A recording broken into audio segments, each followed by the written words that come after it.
Masih terkait dengan unggahan yang kemarin melanjutkan hoax, kenapa itu mudah sekali menyebar. Kalau kemarin kita menyinggung adanya motivasi bisnis di balik penyebaran hoax, kemudian dari sisi masyarakat itu masih rendah literasinya. Ada satu lagi yang terutama terkait dengan peristiwa politik ya. Bagaimana hoax itu dijadikan satu alat untuk dalam tanda kutip propaganda atau kampanye untuk tujuan tertentu, baik itu menjatuhkan atau meninggikan satu tokoh politik. Nah, terkait dengan hoax ini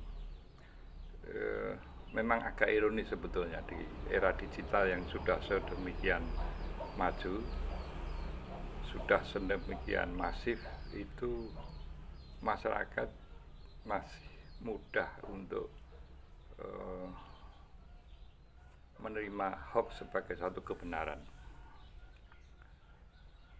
Karena sebetulnya untuk menilai itu hoax atau tidak itu bisa didasarkan pada tampilan, entah itu foto atau video edit yang itu dikomposisikan sedemikian rupa sehingga menggambarkan apa yang ditampilkan dalam editan foto atau video tersebut.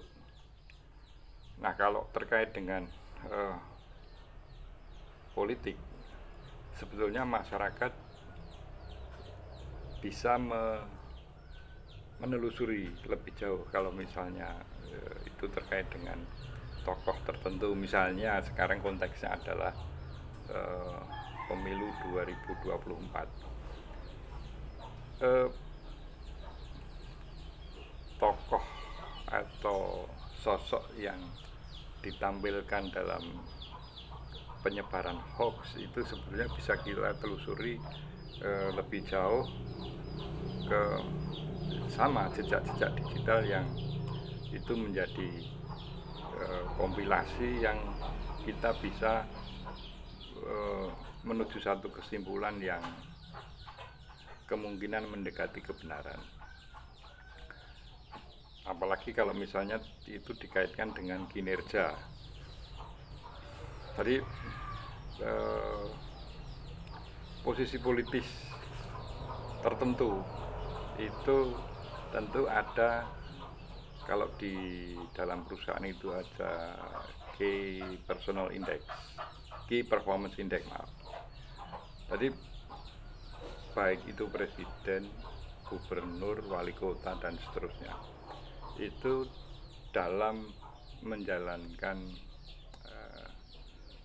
roda pemerintahannya dalam masa bakti tertentu, tentu ada satu yang direncanakan, kemudian dikerjakan, dievaluasi.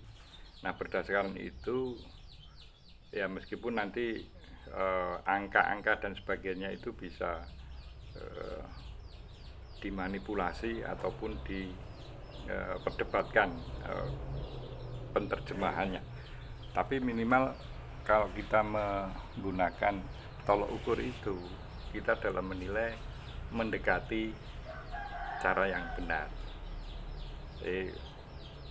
Kalau itu presiden dulu merencanakan apa, mengerjakan apa, hasilnya bagaimana, itu bisa untuk dievaluasi secara logis dan tidak sensitif. Artinya sensitif tidak perlu menggunakan sentimen emosi, karena itu semua bisa diukur begitu.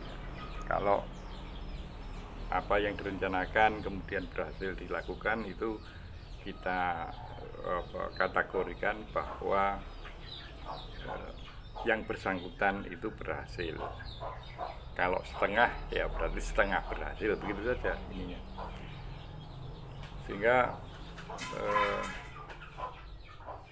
masyarakat dalam hal ini kita dorong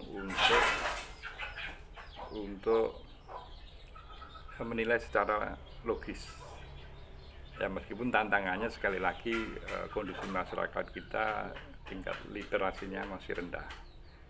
Nah ini tentu kita berharap ada tokoh-tokoh yang mempunyai otoritas untuk mengambil satu kebijakan, bukan memanfaatkan masyarakat yang masih rendah literasinya, tapi justru mendorong masyarakat untuk ditingkatkan literasinya. Nah kadang-kadang politik itu kemudian disebut kotor karena hal-hal tersebut, karena memanfaatkan situasi hanya demi kepentingan politis tertentu. Ini mungkin efektif tapi jelas tidak etis ya. Jelas tidak etis karena masyarakat yang justru harus dicerdaskan itu dimanfaatkan ketidakcerdasannya. Ini tentu menyakiti para pendiri bangsa ya, karena para pendiri bangsa sudah mewanti-wanti tujuan diselenggarakannya pemerintahan adalah salah satunya mencerdaskan kehidupan bangsa. Jadi kalau ada tokoh politik siapapun yang memanfaatkan kebelum cerdasan pemerintah menjadi komoditi atau sarana yang menguntungkan untuk tujuan politik tertentu, itu saya sebagai ketua umum partai Buzzer Konstitusi menilai bahwa tokoh tersebut sangat tidak pantas untuk kita hormati sebagai politisi. Salam konstitusi.